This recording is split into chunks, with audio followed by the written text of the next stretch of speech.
It's a new year, a time to take a look at some unhealthy habits we may have fallen into. Last January, many of us began the year with the intention of losing weight and eating healthier.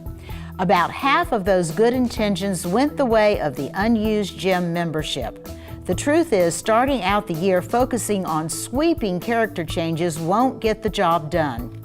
We consulted the American Psychological Association website to find out exactly how to make resolutions we can stick to, and here's what they had to say.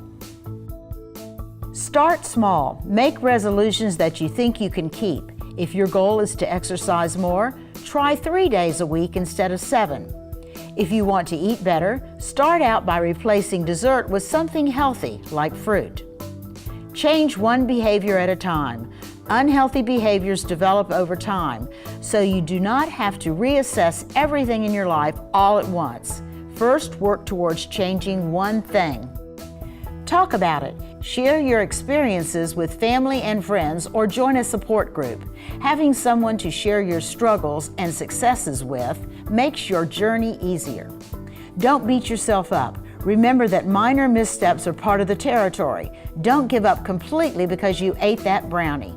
Resolve to recover and get back on track. Ask for support. Accepting help from those who care about you can help you manage your stress. If you feel overwhelmed or unable to meet your goals on your own, consider seeking professional help to develop strategies for reaching those goals. This can be a great time to reflect on our past year's behavior and make reasonable, positive lifestyle changes we can actually maintain.